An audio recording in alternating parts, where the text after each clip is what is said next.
안녕하십니까. 암호화폐 정보를 전달해 드리는 닥터 비트맨입니다. 네, 평일의 마지막 금요일의 아침이 밝아왔습니다. 어떻게 편안한 밤 잘 보내셨나요? 네, 현재 비트코인의 가격이 전날 대비해서 다소 아쉬운 모습을 보여주고 있습니다. 그럼에도 6만 달러 위에서 잘 버텨주고 있다라는 것이 참 유의미해 보이지 않나라는 생각이 드는데요. 네, 일단 비트코인의 경우는 6만 1,260달러대에서 보합 흐름을 나타내고 있으며 이후에 이더리움의 경우도 소폭 하락했습니다. 이제 어제는 3,500달러대 부근에서 움직여 주었는데 현재는 3,321달러 부근에서 움직여 주고 있습니다. 4위 BNB의 경우는 3.33% 하락한 397달러대 나타내고 있으며 이 솔라나의 경우는 7.41% 상승한 124달러, XRP의 경우는 1.9% 상승한 0.58달러대 나타내고 있는데요. 비트코인 도미넌스의 경우는 비트코인 도미넌스는 53.1%, 이더리움 도미넌스는 17.7%를 나타내고 있으며 비트코인 반감기는 51여일 정도 남아 있는 것을 확인할 수가 있습니다.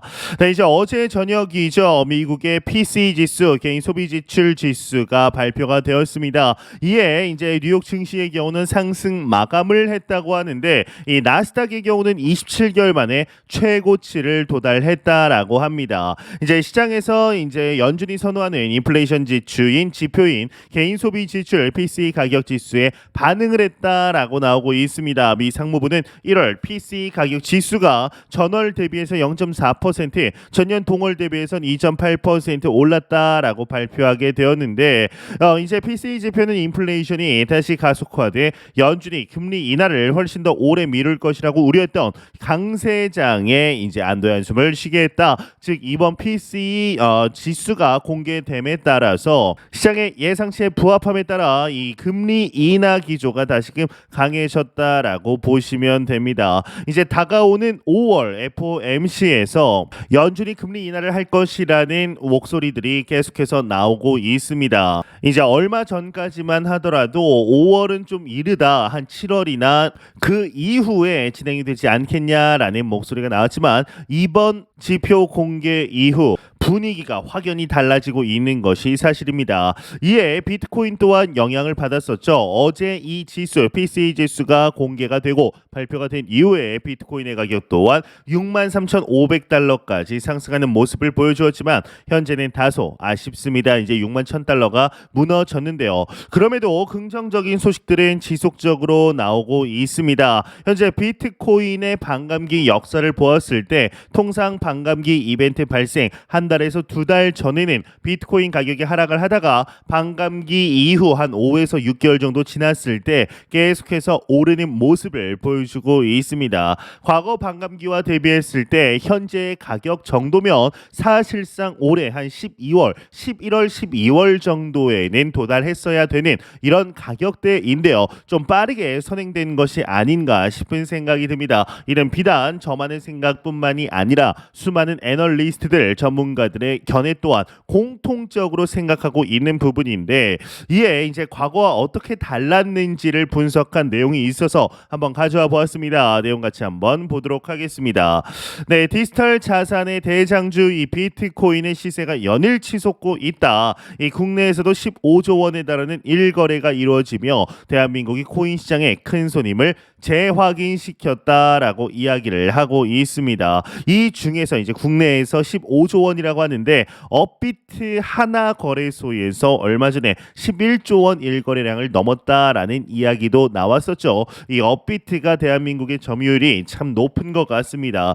일단 그러나 2024년 비트코인 불장은 과거와는 사뭇 다른 모습을 띠고 있다. 이달 들어 2021년 11월 당시 거래된 개당 8,250만 원을 넘어섰다. 아시겠지만 이제 달러 빼고 대부분의 법정화폐 12개국의 법정화폐에서 비트코인이 신고점을 넘었습니다. 다만 달러가 아직 넘지 못했죠. 달러로 넘으려면 68,000, 69,000달러를 넘어야 된다라는 점 참고하시면 좋을 것 같은데 이제 그 기반에는 비트코인 현물 ETF가 큰 역할을 하고 있다라고 이야기를 하면서 현물 ETF는 월가 자본, 즉 기존 레거시 금융 자본을 적극적으로 끌어들이고 있다. 즉 전통 금융 자본을 적극적으로 끌어들이고 있다 이야기를 하고 있습니다. 이제 현물 ETF 운용 자산 규모 규모가 총 500억 달러에 육박한다라고 하며 영국의 대형은행 스탠다드 차타드의 최근 보고서를 통해서 비트코인 ETF가 승인되면 올해만 최대 1,000억 달러 약 131조 원이 유입될 것이라고 전망한 바 있고, 이게 이제 올해에만 이렇게 유입이 될 것이다, 올해에만 이렇게 유입이 될 것이다 라는 게 가장 중요하지 않을까 생각이 듭니다. 시간이 갈수록 유입액은 계속해서 늘어난다라는 것이죠. 그러면서 어느덧 블랙록을 포함한 11개 회사의 현물 ETF 누적 거래량은 이제 500억 달러를 넘어섰고, 이미 시장에선 금현물 ETF 규모를 빠르게 넘어설 것이라는 전망도 나온다 이야기를 하고 있습니다. 현재 실제적으로 해외에서는 2년 내에 금 ETF의 규모를 이 현물 비트코인 ETF 규모가 2년 내에 넘을 것이라고 이야기를 하고 있고 전망하고 있습니다. 국내의 경우는 2년은 너무 길다, 1년 내에 넘을 것이다 라는 이야기를 하고 있고, 실제로 지금 비트코인은 은혜, 실버의 시가총액을 바짝 추격하고 있습니다. 그 위에 이제 메타, 구 페이스북의 시가총액도 바짝 추격하고 있는 중이죠. 네, 그러면서 이제 일평균 5억 달러의 자금이 유입된다고 가정할 때 이는 연간 1,000억 달러에 달하고 ETF 출시 초반인 만큼 누적되어 온 수요로 인해 자금 유입은 시장 예상치를 상회할 수 있다라고 이야기를 하면서 뭐 그 외에는 그렇게 중요하지 않아서 넘어가도록 하겠습니다. 이제 과거와 뭐 크게 엄청나게 다르다라는 점이 뭐 나오지는 않았지만 죄송합니다. 말이 갑자기 이제 꼬였는데, 가장 다른 점은 비트코인 반감기 전에 비트코인 가격 추이가 아닐까라는 생각이 들고, 이렇게까지 기관 투자자들에게 투자의 활로를 열어준 적이 없었다라고 볼 수가 있습니다. 그만큼 사실상 이번 연도에는 비트코인 반감기도 굉장히 중요했지만 이 현물 ETF 승인이라는 것 자체가 어찌 보면 반감기보다 더욱더 큰 이벤트일 수 있다라고도 개인적으로는 생각을 하고 있는데요. 이러한 영향일까요? 이 비트코인 거래 주소는 2년 내 최고치를 나타내고 있습니다. 암호화폐 온체인 데이터 업체이죠, 기업이죠. 이 센티멘트의 경우는 추가 상승 자신감에 대해서 시사를 했다라고 하는데, 이제 고래 주소의 수가 1월에 비해서 2월 들어서 무려 147개 이상 증가를 했다고 합니다. 이는 비트코인 생태계에서 고래들의 비트코인 보유량이 증가했음을 나타내고 있다고 하는데, 암호화폐 분석가 알린 마르티네즈의 경우는 이 1000에서 10만 BTC를 보유한 가장 큰 고래 집단에 초점을 맞추면 분명한 축적 추세가 있다, 이러한 패턴은 강세장에서 흔히 볼 수 있는 것으로 주요 투자자들의 긍정적인 전망을 시사한다라고 설명을 했다고 합니다. 네, 이 외의 내용 그리 중요하지 않아 넘어가도록 하겠습니다. 네, 현재 비트코인의 궁극적인 가격에 관한 분석들도 지속적으로 나오고 있는데, 여러분들은 비트코인의 고점이 얼마에 도달할 것이라고 생각을 하시나요? 그리고 또한 언제쯤 그 고점에 도달할 것이라고 생각을 하시나요? 예, 이제 암호화폐 시가총액이 2025년에 고점에 도달할 것으로 예상을 하면서 비트코인의 올해 4분기 가격 목표가 이제 최대 12만 달러, 한화에 약 1억 5천, 1억 6천만 원에 도달할 것이다 라는 분석이 나왔습니다. 한번 내용 같이 보도록 하겠습니다. 네, 비트파이넥스 분석가들의 경우는 우리의 분석은 비트코인이 2024년 4분기까지 보수적인 가격 목표 10만에서 12만 달러에 도달하고 전체 암호화폐 시장 시가총액 기준 사이클 고점은 2025년 달성할 것으로 전망한다라고 밝혔다고 합니다. 그러면서 분석가들은 비트코인 ETF는 수동적 수요를 도입했고, 이는 대체적으로 가격에 무관심한 투자자들로부터 발생하는 수요를 의미한다. 그들은 비트코인을 거래 가능한 변동성이 높은 자산이 아니라 가치 저장의 수단으로 인식을 하고 있으며 ETF 도입 몇 년 전부터 그래왔다 이야기를 하고 있습니다. 네, 이번 연도 말에 정말로 12만 달러에 도달한다라면 그보다 더 좋은 일이 어디 있을까라고 생각이 드는데요. 이제 여러분들은 이제 비트코인의 고점, 이번 불장의 고점이 어디까지 상승할 거라고 생각을 하시나요? 제 개인적으로는 최소 15만 달러에서 한 내년 10월 정도의 고점에 도달할 거라고 생각을 하는데, 통상 비트코인의 반감기 역사를 보았을 때 반감기 이벤트 직후 1년에서 1년 반 이후 신고점에 도달하는 모습을 보여왔기 때문입니다. 최소 15만 달러에서 최대한 30만 달러 사이에서 고점이 형성되지 않을까라는 생각을 개인적으로는 하고 있는데, 이보다 더욱더 높은 가격의 목표치들도 나오고 있는 중이죠. 최대 50만에서 60만 달러까지도 상승할 것이다 라는 분석들이 나오고 있는 중인데요. 그렇지만 또 이게 긍정적인 소식만 나올 수는 없는 것으로 보입니다. 현재 반감기 앞두고 채굴자들이 매도를 지속하고 있다라고 하는데 채굴자들의 잔고가 2021년 7월 이후 최저치를 나타내고 있다라고 합니다. 이 잔고 추정치가 올해 들어 8,426 BTC 5억 3천만 달러가 감소를 하고 181만 2,482 BTC로 줄어들었다라고 합니다. 통상에 이제 반감기 전에 가격이 줄어드는 이유가 이 채굴자들 입장에서는 반감기가 너무 안 좋겠죠. 똑같은 파워로 똑같은 컴퓨팅 파워로 채굴을 하는데 반감기 이벤트 이후에는 절반으로 줄어드니 그 전에 유지비를 위해서 비트코인을 강력하게 매도할 수밖에 없습니다. 그런데 여기 나오는 181만 2,482 BTC 굉장히 많은 숫자의 비트코인임에는 부정할 수가 없지만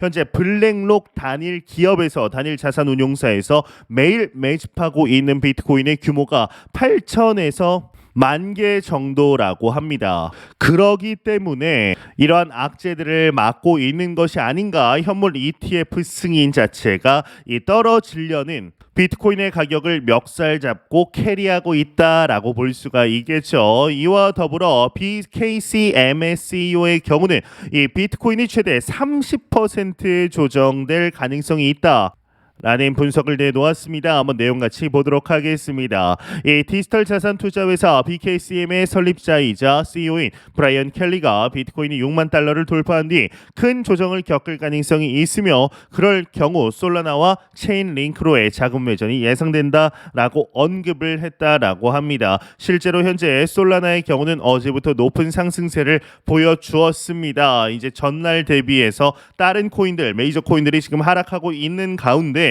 이 솔라나의 경우는 높은 상승세에 나타내고 있는데요. 이 켈리의 경우는 비트코인은 여전히 극도로 변동성이 큰 자산이다. 25%나 30% 후퇴하더라도 전혀 놀랄 일이 아니다. 하지만 장기적으로는 새로운 최고치를 경신할 것으로 생각한다라고 밝혔다고 하는데 그러면서 비트코인이 조정을 받게 되면 최근 비트코인 랠리에서 번 돈을 다른 디지털 자산으로 옮기려는 사람들이 생길 수 있으며 이는 여러 알트코인 프로젝트에 대한 대규모 랠리를 촉발할 것이라는 믿음을 나타냈다라고 합니다. 이제 솔라나가 많은 흥분이 있었고 그리고 체인링크, 비트코인, 이더리움에서 번 돈이 알트코인으로 돌아가면서 알트코인의 상승장이 올 수 있다. 단기적으로는 30% 조정이 가능하지만 결국 중장기적으로는 오를 것이다 라는 이야기입니다.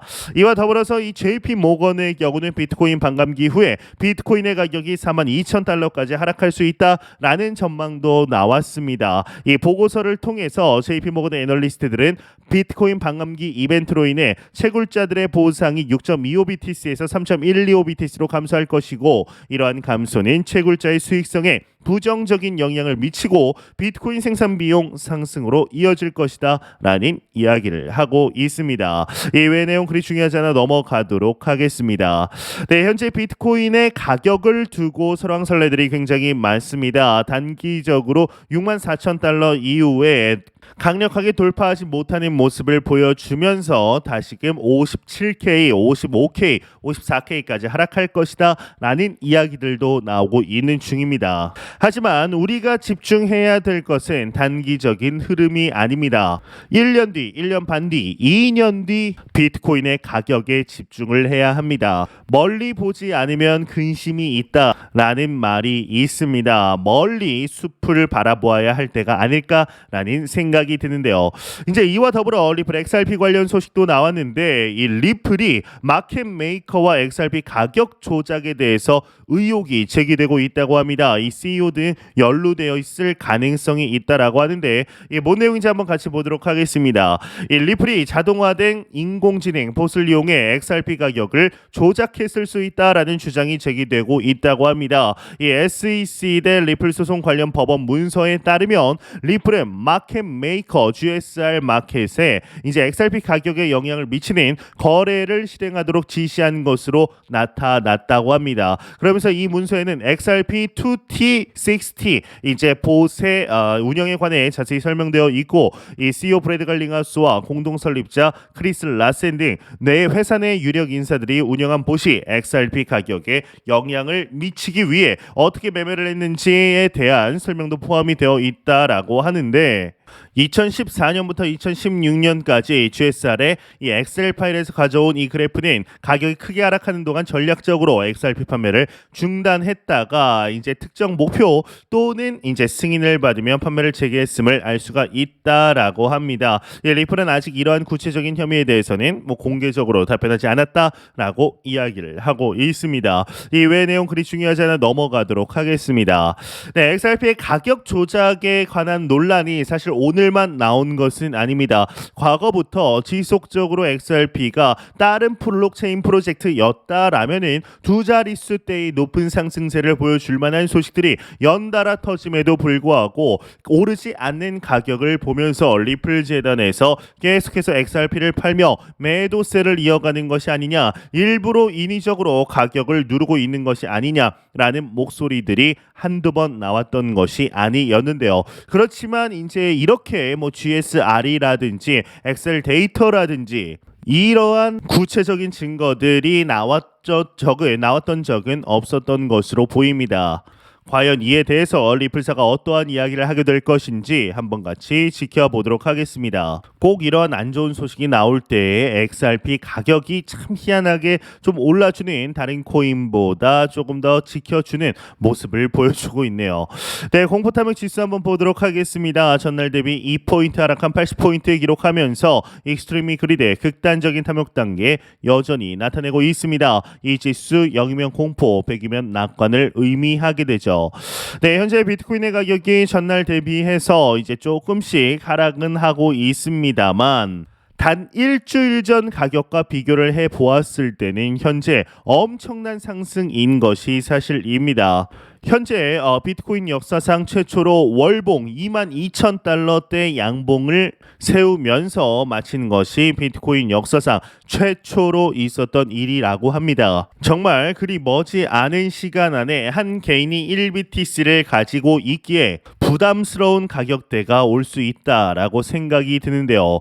지금의 가격적인 추이로 보았을 때 올 연말 10만 달러를 넘는 가격을 보는 것이 꿈은 아닐 수도 있겠다라는 생각이 듭니다. 과연 올해 크리스마스가 되었을 때 3일절인 오늘 가격을 보고 어떠한 생각을 하게 될 것인지 충분히 기대해봐도 좋지 않을까라는 생각이 듭니다. 네, 제가 준비한 소식은 여기까지입니다. 영상이 도움이 되셨다면 구독과 좋아요 그리고 광고 한 편만 처음부터 끝까지 시청 부탁드립니다. 이 채널은 오직 광고 수익으로 운영이 되게 됩니다. 항상 영상 시청해 주시는 시청자분들, 구독자분들 너무나 감사드립니다. 오늘 남은 시간 잘 마무리하시길 바라면서 저는 더욱 도움이 되는 영상으로 찾아뵙도록 하겠습니다. 지금까지 닥터 비트맨이었습니다. 감사합니다.